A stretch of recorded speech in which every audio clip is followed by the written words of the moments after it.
na isang opisyal po sa isang korte, no? Amen. Who was, no, ang kanyang pong anak ay nagkakasakit.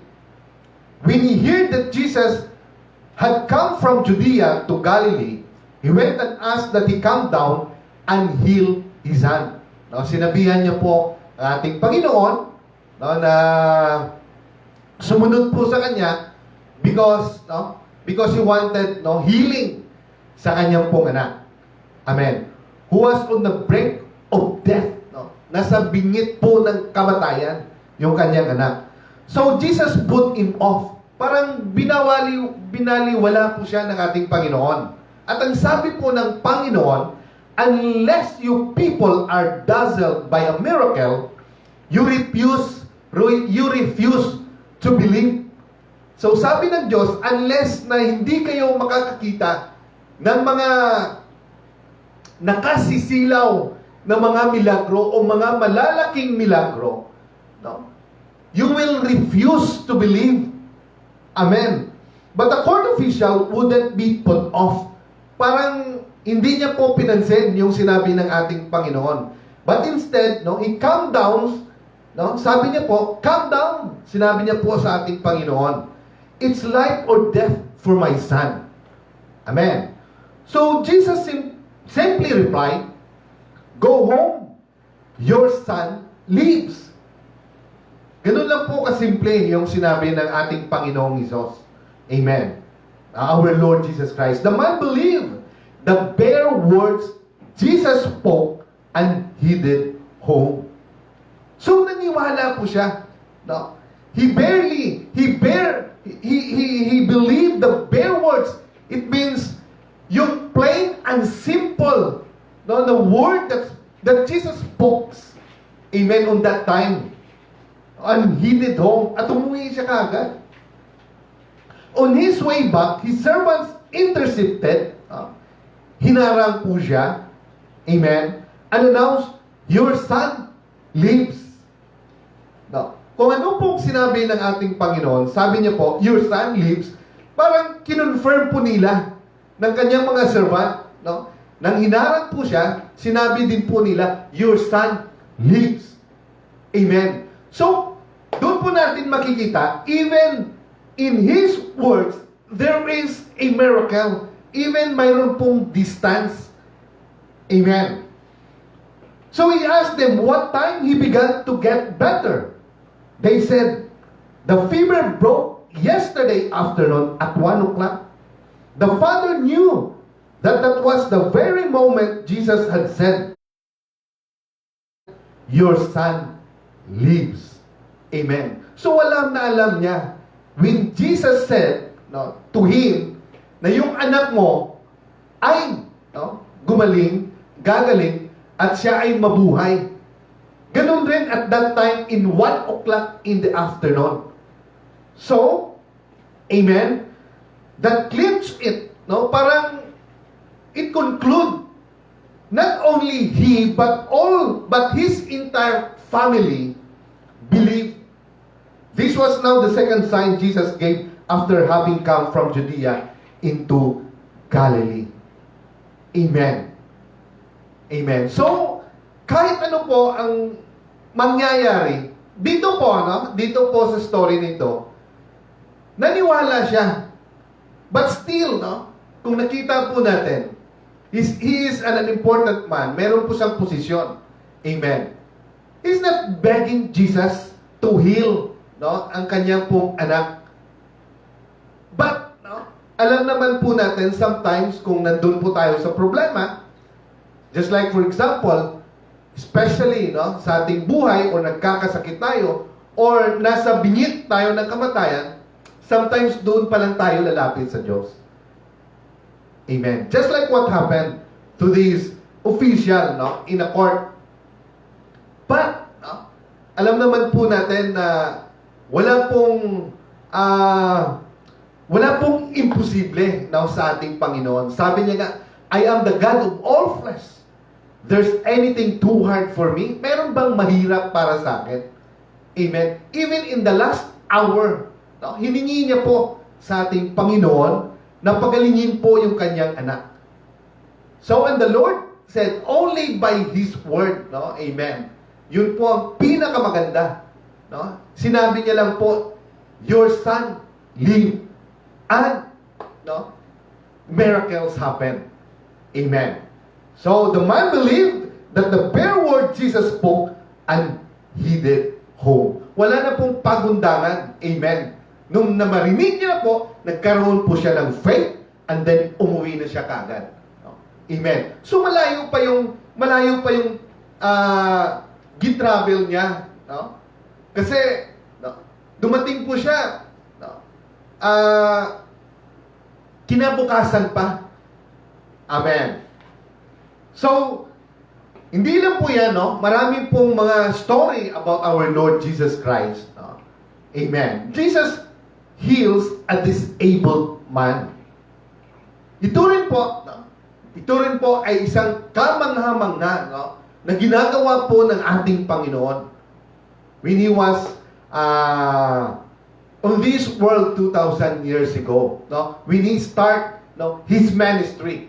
Amen. So, tuloy po tayo. You can read it in John chapter 5, verse 2 to 9.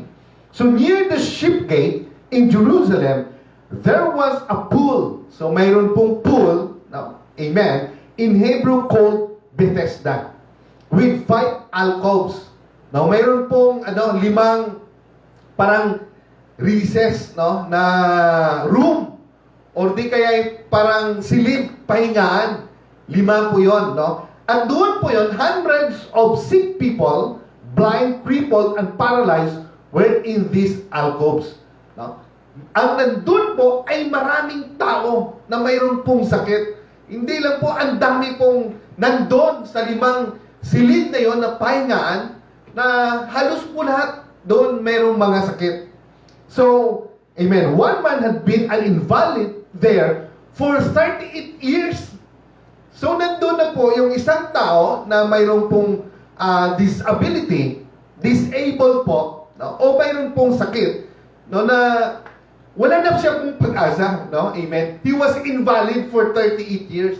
Mantakin po natin yan, no? Amen. So, when Jesus saw him, He stretched out by the pool and knew how long he had been there. He said, "Do you want to get well?"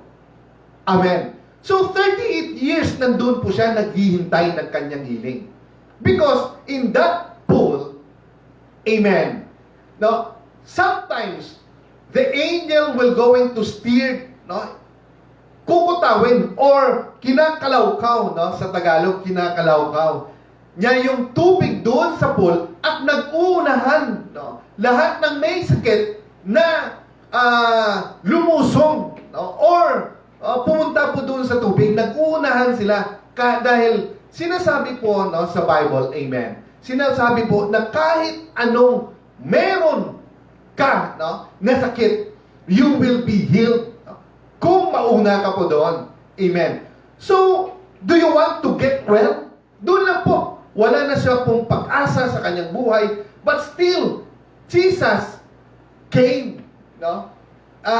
Lumapit po ang ating Panginoon. Just like in our life, sometimes for so many years, no, that we are prisoners of our past, or sometimes wala na po tayong a joy, there is an emptiness in our life, or sometimes mayroon po tayong dala-dala na sakit for so many years, or hindi lang 5 years, or matagal na po, no? But still, no, wala na po tayong pag-asa, just like this invalid, no, person, but still, ang Panginoon na po ang lumapit sa kanya.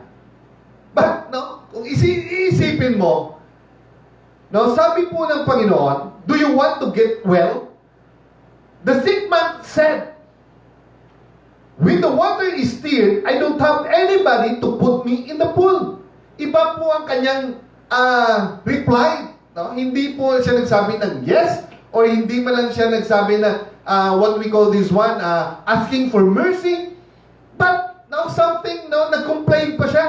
Sabi niya, when the water is stirred, I don't have anybody. Wala akong mga kasamahan. No? So walang pag-asa. Because kung mayroon mang tumulong sa kanya, tutulong sa kanya para, no? Amen, para po makalusong po siya doon sa tubig, eh mauunahan pa rin siya. Magdadagsaan pa rin yung maraming may sakit, no, na mag-uunahan, no, win, no? Kasi paminsan-minsan po ni kinakalawkaw or ni kinukutaw po, no, ng anghel yung tubig na doon po sa pool of Bethesda. Amen. Amen. So nag-uunahan po sila para po sa kanilang healing. Amen. So, sabi po ng Diyos, no, do you want to get well? Amen? By the time I get there, somebody else is already in. Kahit na mayroong tutulong sa akin, hindi pa rin, maunahan pa rin ako. Jesus said, get up, take your bedroll, start walking. Amen. So sabi lang po, ganun lang po kasimple yung sinabi ng Diyos. Sabi niya, no, take up, no? Or sinabi niya, get up, take your bedroll, and start walking. So, the man was healed on the spot. Suddenly, no? Amen, kagad-agad, na-heal po siya. Amen. He picked up his bedroll and walked. So, mababasa po natin yan sa John chapter 5, verse 2, verse 9. So, doon po natin makikita the passion, no? Amen. The love and the mercy of our Lord Jesus Christ. Kahit na sometimes in our life, baon na po tayo sa utang, or sometimes meron po tayong problema for so many years na dinadala po sa ating buhay, but still, no? Amen. Matagal na po siguro ang Diyos kumakatok, no? Amen. Sa ating pong mga, at the very door of our heart, but sometimes, no? Hindi lang po tayo, what we call this one, hindi lang po tayo masyadong, nakikinig, no, sa kanyang presensya. Amen. So, hindi lang po yan, no? Hindi lang po Jesus healed the disabled man or Jesus heals the dying son, but even Jesus heals also a leper. Amen. So, a leper, no, came to him begging, no? Nagmamakaawa. Amen. We can read it in Mark chapter 1, verse 40 to 42. So, yung isa pong may sakit na leprosy, no, pumunta po sa kanya and then begging on his knees, if you want to, you can cleanse me. Sabi niya, kung gugustuhin niyo po akong pagagalingin, no, linisin niyo po ako. Amen. Deeply moved. Ito po yung nagkakaroon po ng awa, no, ang ating Panginoon sa kanyang pong nakita doon sa isang may sakit, no? Amen. Na leprosy, no? Amen. Amen. So Jesus put out his hand and touched him and said, I want to, gusto ko na maging malinis ka. Amen. So at that time, then the leprosy was gone. So his skin is smooth and healthy. Hindi lang po naayo, no? Hindi lang po gumaling, but even his skin, no, naging smooth po at naging healthy. Amen. Something about leprosy is its forever advancing state. Little by little, the parts of the leper's body become disfigured because of the person's inability to sense through his touch. But Jesus not only brings back the senses, amen, He restores the whole being, even making the skin flawless. Amen. Ganun po, no, kaganda, no? Ganun po, powerful po ang ating Panginoon. If we have faith, amen, and asking, no, begging, or praying, no, kung ano po ang ating karamdaman, especially in this time of pandemic, no, ang dami na pong buhay, no, na kinuha for this kind of virus na tinatahak po, or what we call hinaharap po ng buong sanlibutan. But we know that God is a miraculous God, and nothing is impossible to Him. Amen. So hindi lang po yan. Also, Jesus showed here that He cares for the big things and the small things. No, hindi lang po mga malalaking mga milagro, malalaking kung ano man ang iyong sakit, na kaya niya pong pagalingin, but even kahit na maliit lang. Amen. Just like in Matthew chapter 8, verse 14 to 15, sabi nga nito, a woman with fever. Amen. By this time, they were in front of Peter's house. On entering, Jesus found Peter's mother-in-law sick in bed, burning up with fever. He touched her hand, and the fever was gone. No sooner was she up on her feet that she was fixing dinner for him. Amen. So, hinawakan lang po ng ating Panginoon ang kanyang kamay. And, the fever, ang mainit na nandun po sa kanyang katawan ay nawala. So, ganun lang po kasimple, ang ginagawa ng ating Panginoon. At ang pinakamaganda dito, sabi po nga, I actually appreciate this story very much. While the other healings that Jesus did, including healing of the blind, making the lame walk, and even raising the dead, here is Jesus healing a woman with fever. Jesus showed here that He cares for the big things and the small things. Yun lang po ang pinakamaganda sa ating Panginoon. Na He cared, kahit na anong bagay. Kahit na nagkakaroon ka lang ng sumakit lang yung ngipin mo, nagkakaroon ka lang ng what we call this one, nagkakaroon ka lang ng sipon, nagkakaroon ka lang ng kunting sinat, or upo, or kahit ano. Nandun po ang ating Panginoon. In times, we will call ang kanya pong pangalan. If we ask for help, andyan po ang ating Panginoon. Amen. And He cared for us because He loved us so much. Amen. So, and then, one of the story of the Lord Jesus Christ, mababasa din po natin in Luke chapter 5, verse 17 to 26. It is about the paralytic, isa pong paralitiko or a paraplegic, na sinasabi po. So, a paraplegic, sinasabi po doon na ang kanyang pong bahagi, na sa ilalim ng kanyang katawan, yung paa, paralyzed na po, na wala na po, wala na pong mararamdaman. And then he's what we call this one, he's ang kanyang pong likod, which is the spinal cord, mayroon pong diferensya as well as ang kanyang brain. Amen. So one day, he was teaching, Pharisees and religious teacher were sitting around. They had come from nearly every village in Galilee and Judea, even as far away as Jerusalem, to be there. The healing power of God was on him. Amen. So some men arrived carrying a paraplegic on a stretcher. They were looking for a way to get into the house and set him before Jesus. To get into the house and set him before Jesus. When they couldn't find a way in because of the crowd, they went up on the roof, removed some tiles, and let him down in the middle of everyone, right in front of Jesus.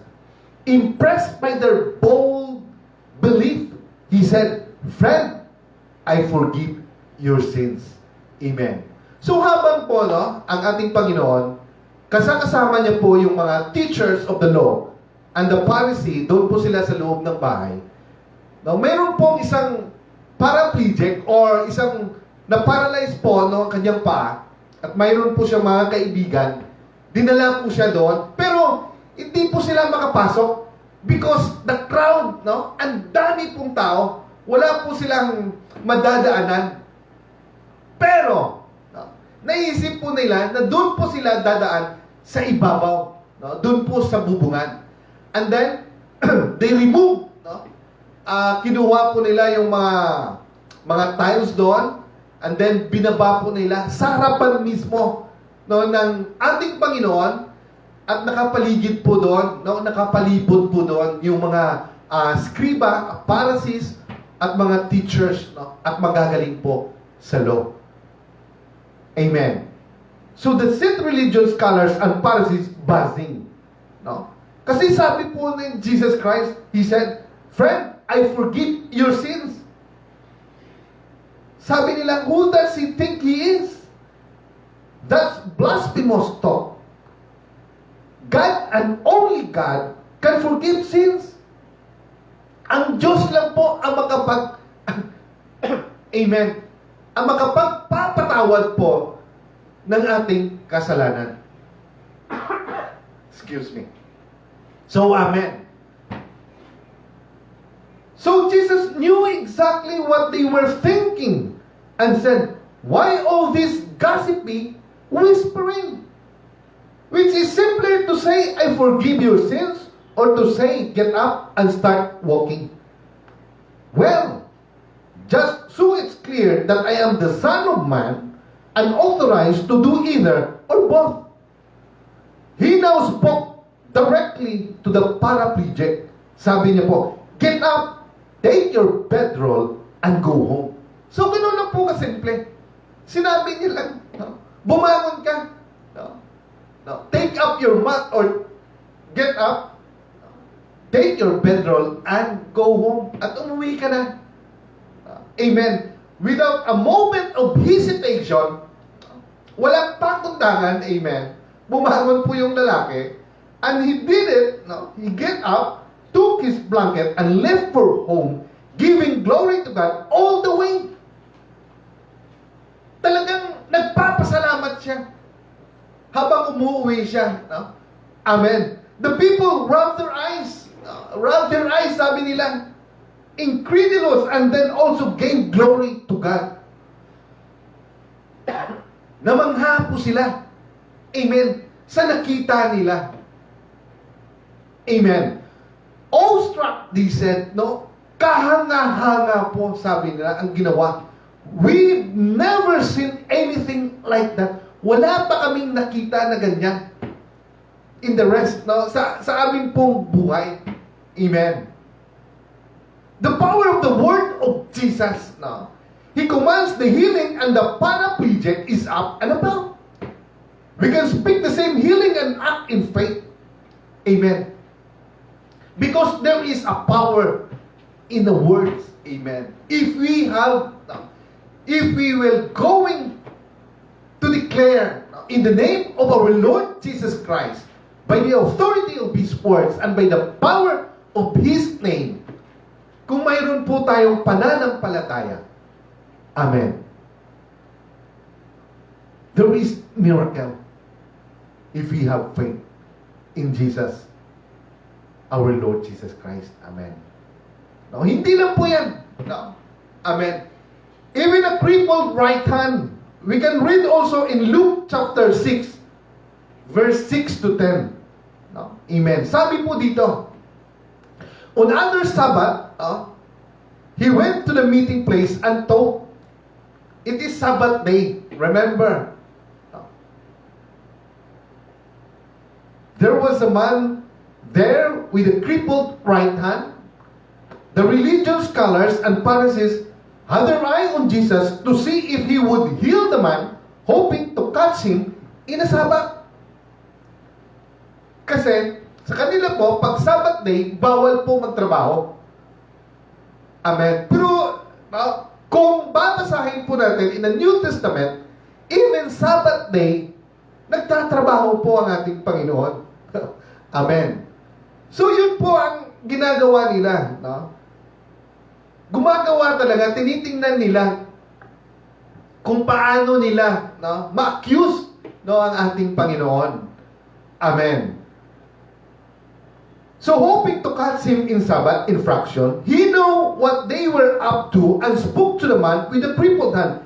get up and stand here before us, he did. Then Jesus addressed them. Let me ask you something. What kind of action suits? Ano ba ang kaso? Ano bang mayroong case diyan? Pag gumawa ka ng maganda. Sabi niya, in Sabbath day. What kind of action suit the Sabbath best? Doing good or doing evil? Helping people or leaving them helpless? He looked around, looked each one in the eye. He said to the man, hold out your hand. Iunat mo ang iyong kamay, sabi niya. He held it out. It was good as new. Wow! Ganun po kagaling, no? Ganun po. Grabe po ang ating Panginoon. Sinabi niya lang po, iunat mo lang ang iyong kamay. And then ano pong sabi dito? It was as good as new. Parang bago lang, no? Parang brand new yung kamay niya. No? So we see from this story, the heart of Jesus, that He is always wants to do good. Healing is a good thing, and to see people get healed from their sickness. And diseases is something that Jesus desires. Do not even doubt it. No? Jesus wants to, even loves to heal people. Kasi nandun na po, dahil po sa kanyang passion, because of His love and mercy. Kaya po niya ginagawa yon. Amen. Sa mga tao na nandun. Lahat po, no, na lumapit sa kanya. Just last time po, no, to a woman who has an issue of blood, marami pong nakakita sa kanya. Amen. Na nung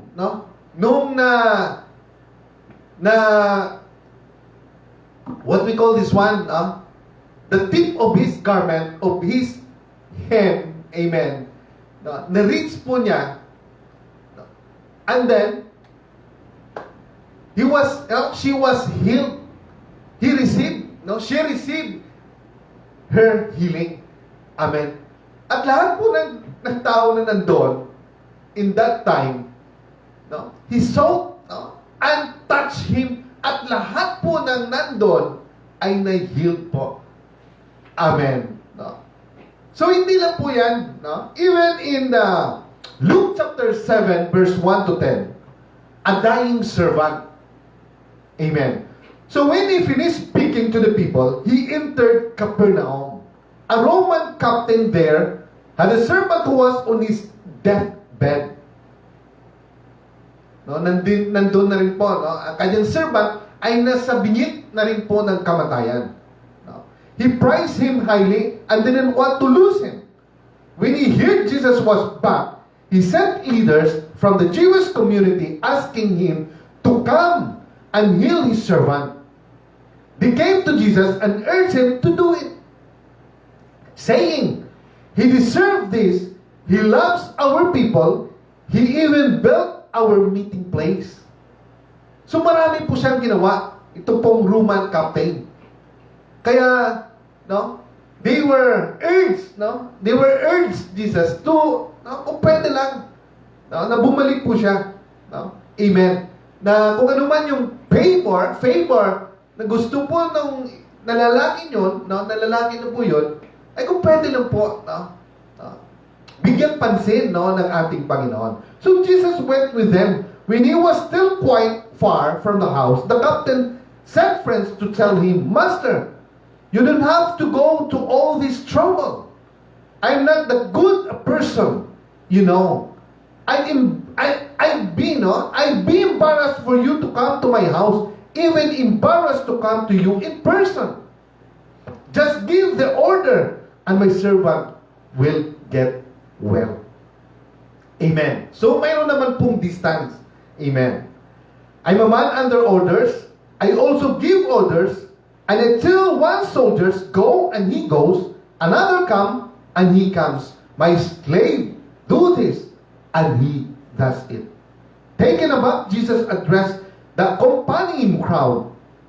No, I've yet to come across this kind of a simple trust anywhere in Israel. That is a great, amen, faith na nakita niya. At hindi niya pa nakita ito sa mga anak ng Diyos. The very people who are supposed to know about God and how He works. When the messengers got back home, they found the servant up and well. Amen.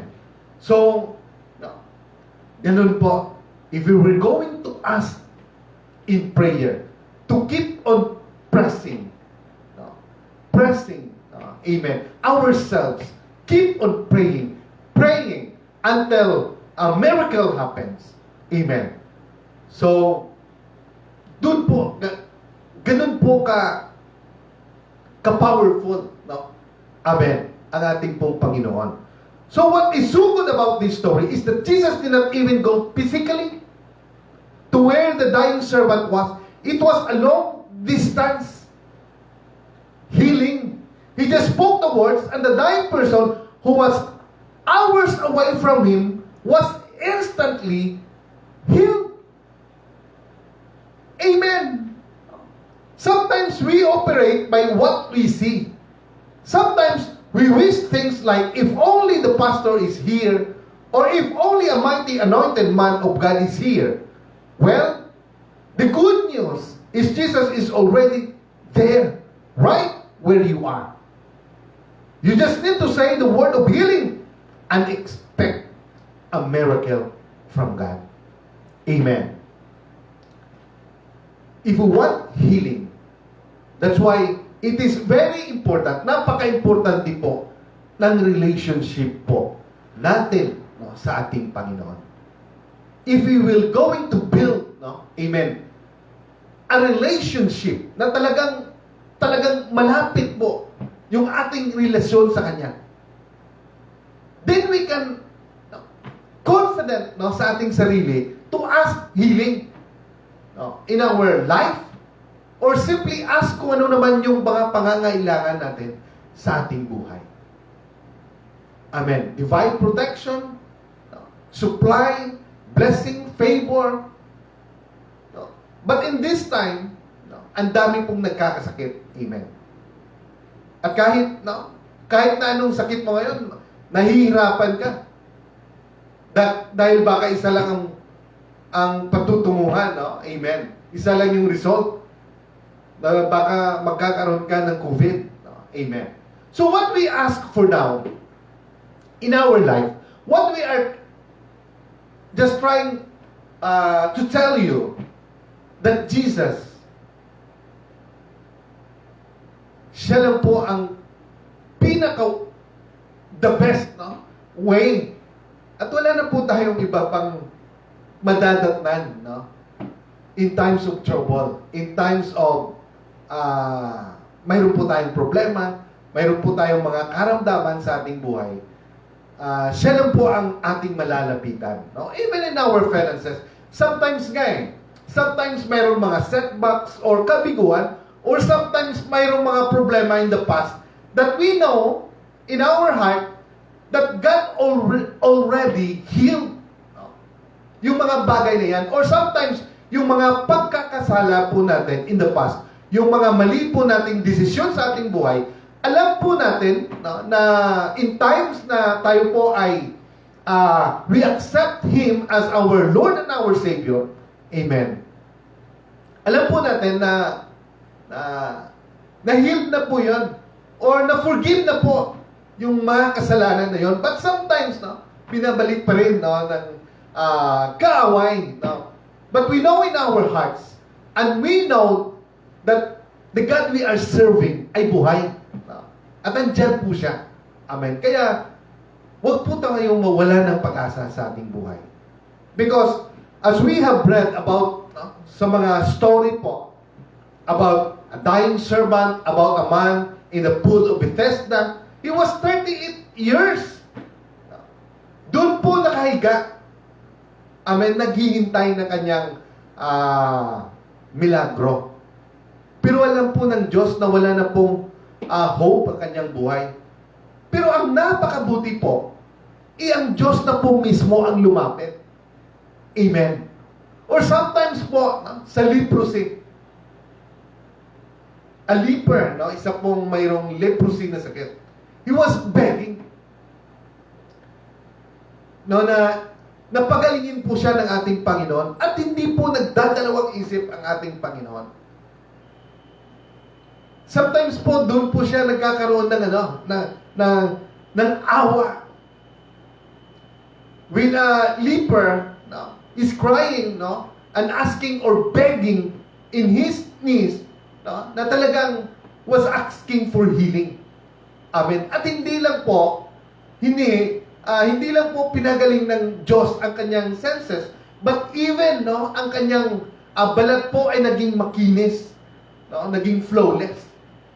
Amen. No. Even the crippled right hand, no, na lalaki, simple lang po ang sinabi ng Panginoon. Sinabi niya lang po, iunat mo lang yung iyong kamay.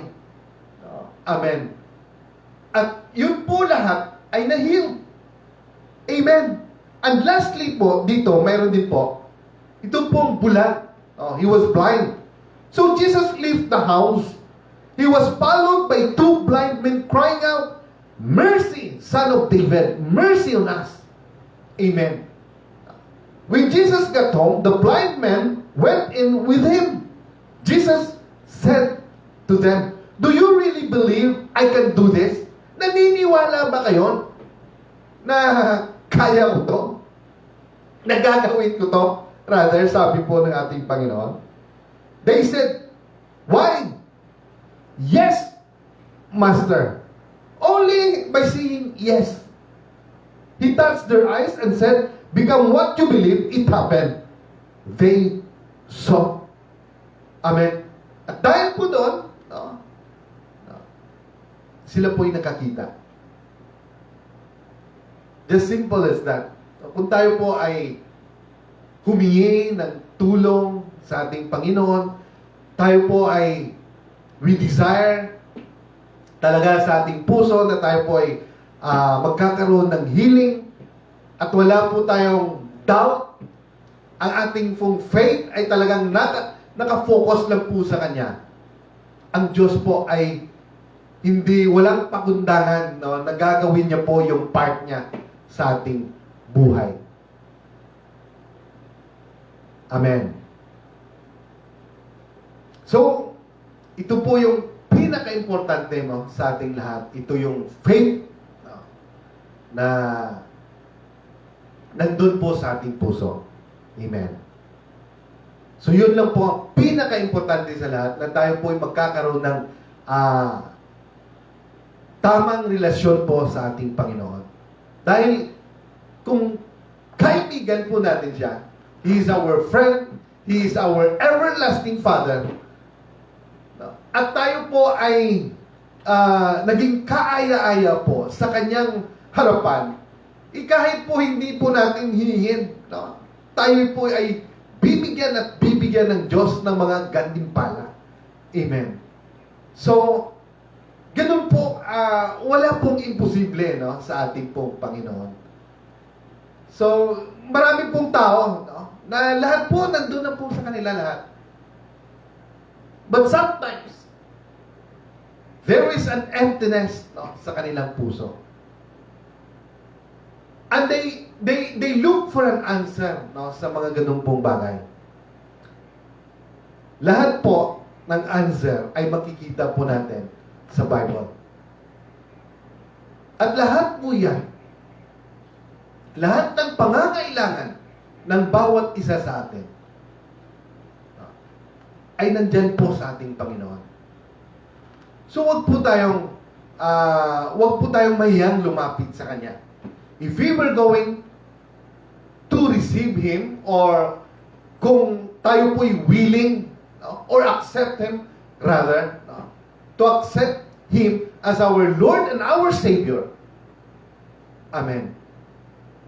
Siya po ay hindi mag-aatubiling lumapit po sa atin. Or siguro, kung tayo lang po ay nagkakaroon ng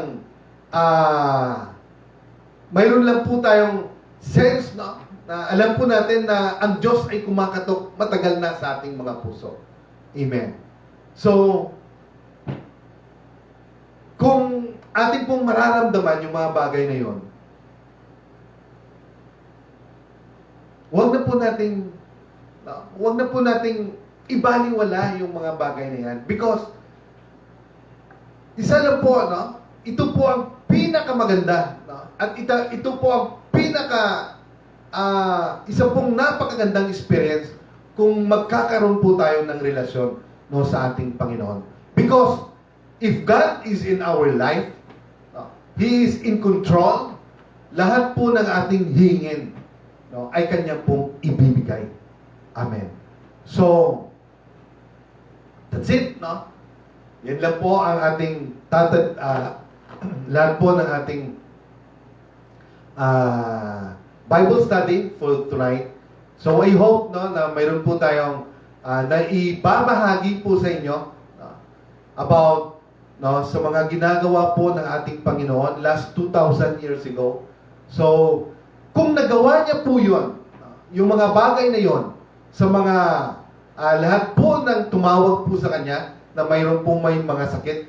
But even now, buhay po ang Diyos. At hindi po siya, andyan lang po siya sa atin. He was a spirit. Amen.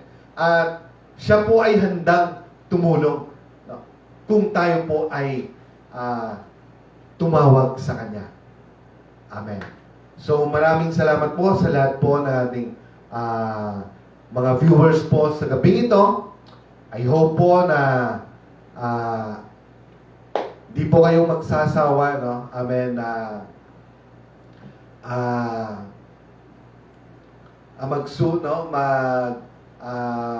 Subaybay po sa ating mga sa ating pong ginagawa every Tuesday and Friday. So I hope, no, na ang Diyos po ay siyang kung ano man po, hindi ko rin po alam kung ano ang inyong gustong hingin sa Diyos. But ang akin lang pong alam, no, na sa lahat ng bagay, pag tayo po ay lumapit at humingi ng tulong, no, we will going to pray, no, sa Kanyang pong pangalan, ay siya po ay handang tumulong po sa lahat ng bagay at sa lahat ng oras. Amen.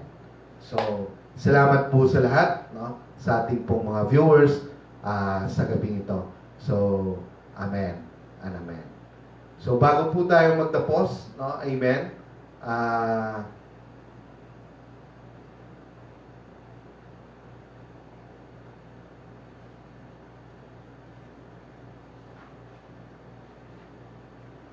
gusto lang po nating pasalamatan, no, amen, ang lahat po ng mga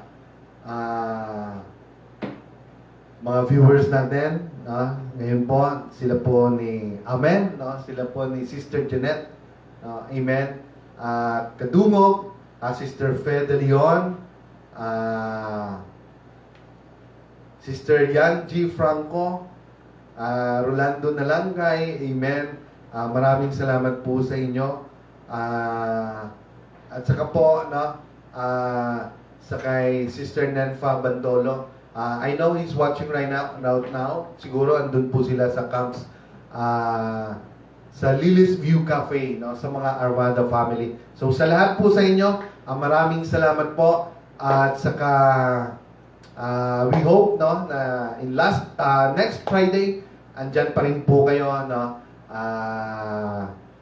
na magsusubaybay po sa ating pong mga Bible study. At sa lahat po ng mga who is watching right now, maraming salamat po sa inyong lahat. No, amen and amen and amen.